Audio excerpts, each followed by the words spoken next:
အားလုံးပဲမင်္ဂလာပါဗျဒီနေ့မှာတော့ပစ္စည်းရတွေစုံလင်ပြီးဈေးနှုန်းနဲ့တည်တဲ့အပြင်အပန်းဖြစ်နေရာတွေပါစုံစုံလင်နေရှိတဲ့ shopping mall လေးတစ်ခုအကြောင်းတင်ဆက်ပေးခြင်းပါတယ်ဒီ shopping mall လေးကတော့ Imperial World Samron ပဲဖြစ်ပါတယ်ထိုင်း local shopping mall တစ်ခုဖြစ်ပြီးတော့ shopping ထွက်ချင်ရင်ဖြစ်ဖြစ်အပန်းဖြစ်နားယူခြင်းရင်ဖြစ်ဖြစ်လာလို့ကောင်းတဲ့နေရာလေးတစ်ခုပါ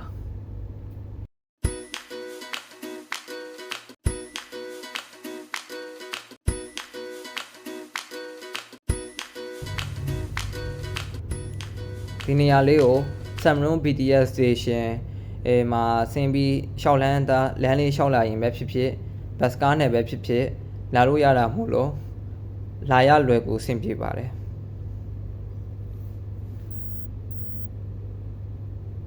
ကျွန်တော်သွားတော့ဒိုင်နိုဆောတွေနဲ့စုပ်ခဲ့ပါတယ်ဗျသူပွဲလေးလုံးနေတာဖြစ်မယ်နဲ့တူပါတယ်ဒီအမှတ်တရဓာတ်ပုတ်ရိုက်နေတဲ့လူတွေနောက်ဒိုင်နိုဆောစီးနေတဲ့ကလေးလေးတွေလည်းတွေ့ရပါတယ်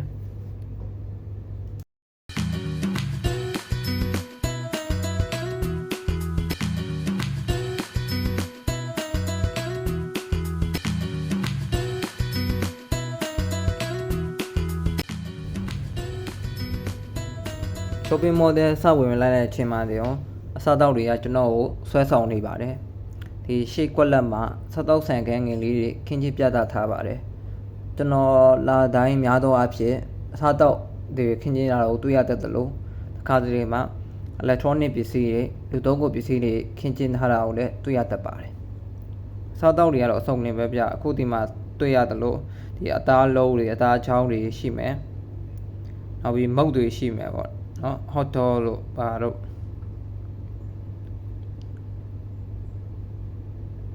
ကိုမှားထားတဲ့ဟာလေးတွေကိုလည်းဒီရှေ့မှာထိုင်ပြီးတော့အနားယူစားတောက်နိုင်ပါတယ်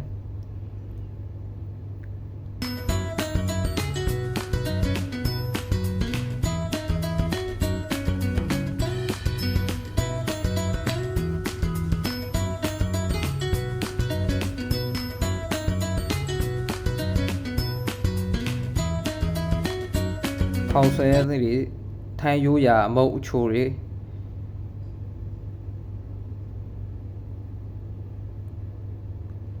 စသည်ဖြင့်အဆုံရှိတာမို့လို့ကိုကြိုက်နှစ်သက်ရာကိုရွေးချယ်စားသုံးနိုင်ပါတယ်ဈေးနှုန်းလေးတွေကလည်းတက်မျှတတာမို့လို့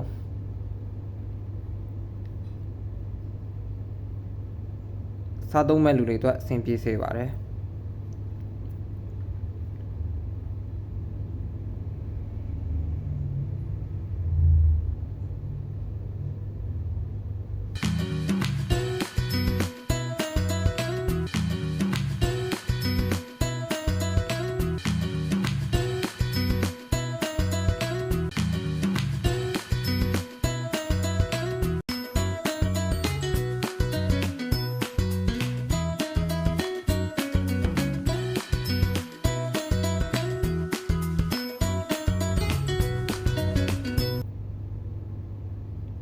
ကဲကျွန်တော်နဲ့သူအပေါ်ထက်ကိုလိုက်ကြည့်ရအောင်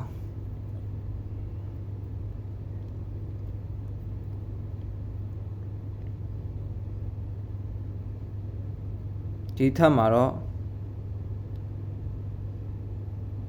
Mr. Donald တို့ Watson တို့စတဲ့ဆိုင်တွေကိုတွေ့ရမှာပါ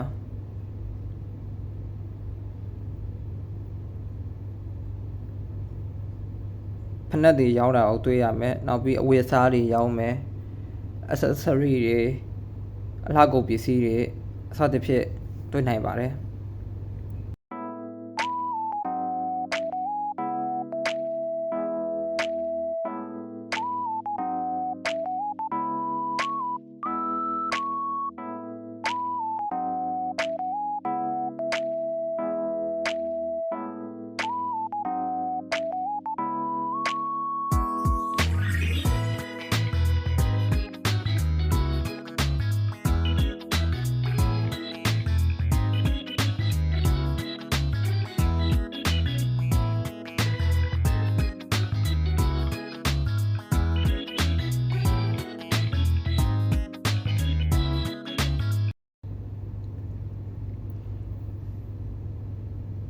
ဒီ third floor မှာတော့ဒီ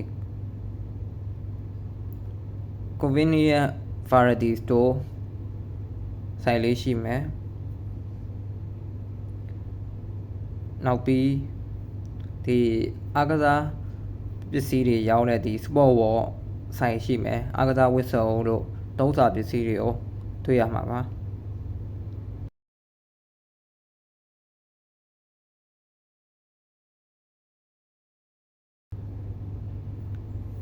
နိုင်တို့လက်ဝတ်ရတနာလေး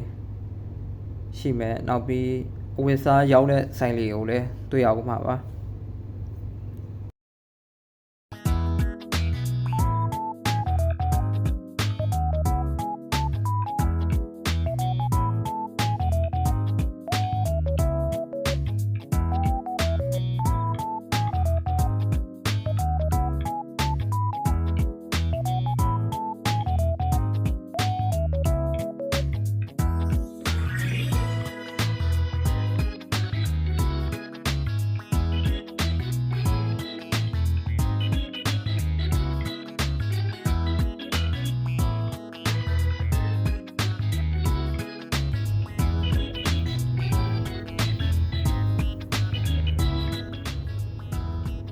ဒီထက်မှာတော့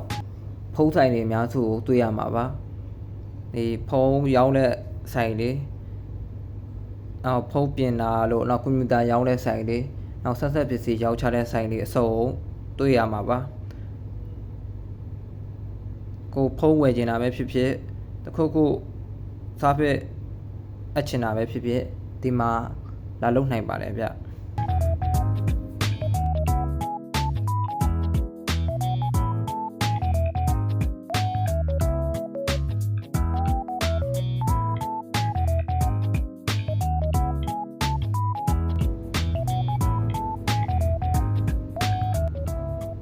ဒီငါးလွှာကတော့ကလေးလူငယ်လူကြီးအစုံပန်းဖြစ်နားယူလို့ရတဲ့အလွှာလေးပဲဖြစ်ပါတယ်အခုရှင်းမှမြင်နေရတော့စကိတ်စီးနေကြတာပဲဖြစ်ပါတယ်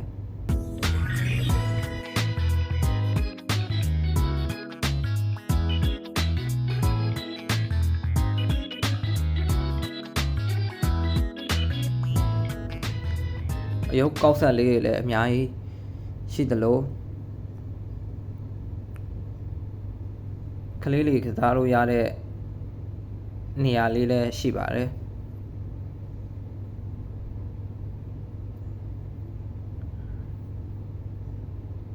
မိသားစုဝင်တွေအနေနဲ့ကို shopping ထွက်လာတဲ့အခါကလေးတွေပါလာတယ်ဆိုလဲဒီကစားကွင်းလေးတွေမှာကစားခိုင်းလို့ရပါတယ်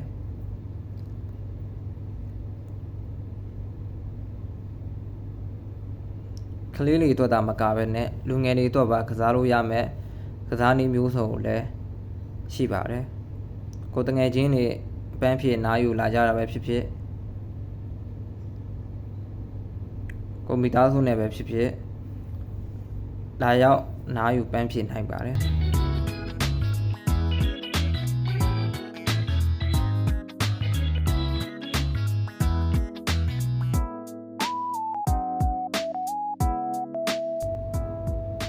ဒါကတော့ရုပ်ရှင်ချစ်သူတွေအတွက်ရုပ်ရှင်ကြည့်ပြီးနားယူနိုင်မဲ့ရုပ်ရှင်ရုံလေးပါ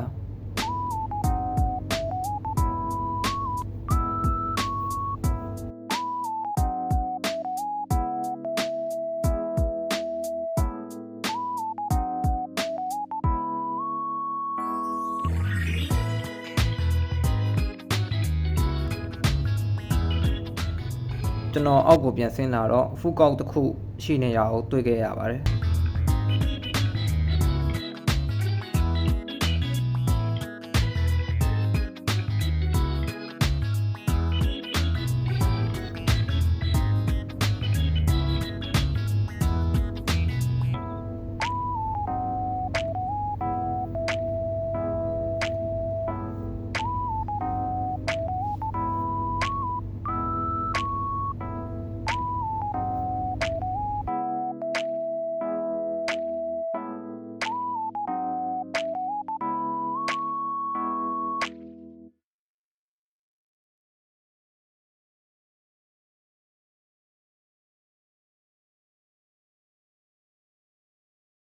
ဟိုအောက်ဆုံးထပ် ground floor မှာတော့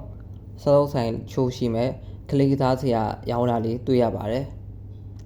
နှိမ့်ချုပ်ရရင်ဒီနေရာလေးကထိုင်းလူငယ်တွေအလားများတယ် foreigner ချို့လည်းတွေ့ရတတ်တယ်နောက်ပြီးကျွန်တော်တို့မြန်မာတွေလည်းဈေးဝယ် shopping ထွက်လာတယ်ကိုလည်းတွေ့ရပါတယ်ဈေးဝယ်ထွက်တာရောအနားယူပန်းဖြေတာတော့တနေရာတည်းမှာပဲလှုပ်ဆောင်နိုင်တာမို့လို့ဒီ Samro ဘက်ရောက်တဲ့အခါတိုင်းဒီ shopping mall လေးကိုဝင်ကြည့်ခဲ့ဖို့တိုက်တွန်းလိုက်ရပါတယ်အားလုံးကိုကျေးဇူးတင်ပါတယ်ဗျနောက်ဗီဒီယိုတွေမှာပြန်လည်ဆုံတွေ့ကြပါမယ်